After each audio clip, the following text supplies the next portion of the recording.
In this one, elite batting coach Gary Palmer gives you some trigger movement tips whilst batting. Let's get it.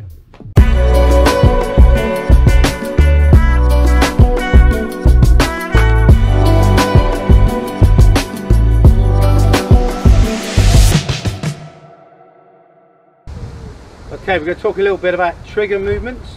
Obviously, if you're facing the new ball and against an out and out quick who's probably bowling 85-90 miles an hour, to stand still and pick up, oh that's forward, oh that's back, that's quite tricky because you haven't got very much time to make that decision.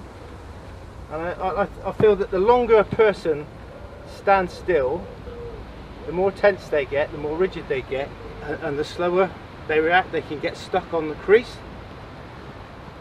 So by having a trigger, and the preferred trigger that I would sort of offer players as the best one to do, is the back and across movement.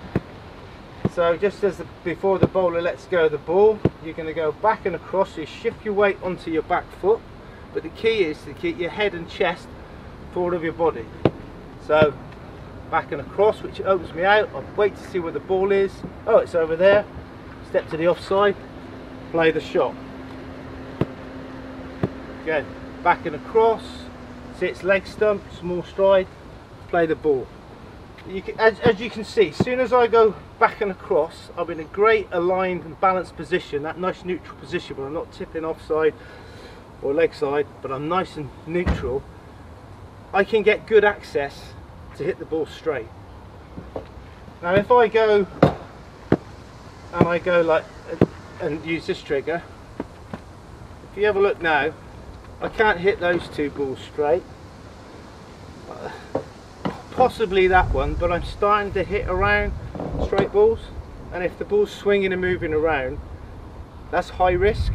On a flat wicket you might get away with it, but against the likes of Jimmy Anderson on a wicket that's doing a bit, percentages aren't really in your favour, they're in the bowler's favour. So the plus for going back and across is that you open out slightly and you're in a great position to decide what to do next. And again, if I can wait with that front foot to pick up the line of the ball, I'm going to put it in precise in the right place. If I go like this, I've already planted it in the wrong place, I've gone across the crease, I'm probably going to end up playing around my front pad. And if I go here, my head's over, it's difficult to judge what to leave and what to play. But if I go here, keep my head neutral, I know if the ball's wide of my right eye, it's a signal right to leave it, and I'm not going to get bowled. It's a good leave. And when you go back and across, I feel there's two ways of doing it. Some people go with all their weight on the back foot, with their head and upper body over that front foot, and other people are sort of in between the two. They just time it differently, so they're in between the two where they could go back again or they could go forward. I've seen some players, and this I don't quite understand this, they go straight back.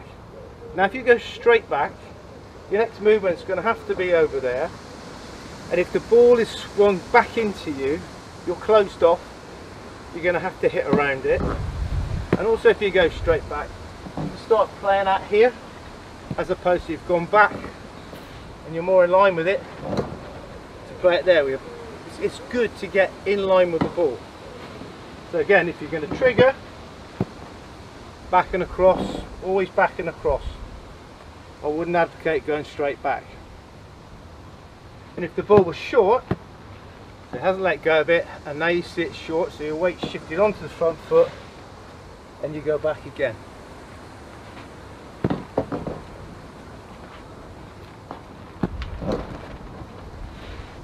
Yep, but that for me is the best trigger. Some people are going, and that's okay if you can stay in that position, and if that works for you. Some people stand with their feet wide and they just go forward first, but I always think that if you're going forward first, you're battling a little bit against, you could go that way. If you go back and across, it's always going to open you out and give you that neutral position.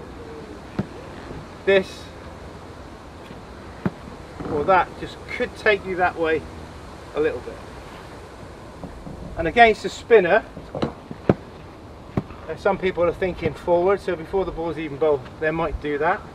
Other people will be thinking forward press, so we're there, and we might go again, or you go there and you push back, and that's fine. But the key with all those triggers is that you've got to keep that initial movement neutral, wicket to wicket, stump to the other end, totally aligned, totally balanced. You don't want to be going that way, which can happen when people go, because they don't keep their head here. It's really like trying to get this foot outside the line of your head slightly. That's going to give you your balance. If you go here, your head's gone, you could tip that way. So those are just some thoughts on the back and across trigger. And it's not, it can take a while to get this right, because it's getting the mood, timing the movement right, picking the length up. You've got to practice it. It's not going to happen straight away. You've got to get used to it. But back and across, back up into the ball. Back and across, back again. Hopefully you found that tip useful. If you did, smash that like button and hit that subscribe button too. Be sure to also get in touch with Gary with all your coaching needs. Links in the description below, and I'll see you in the next one.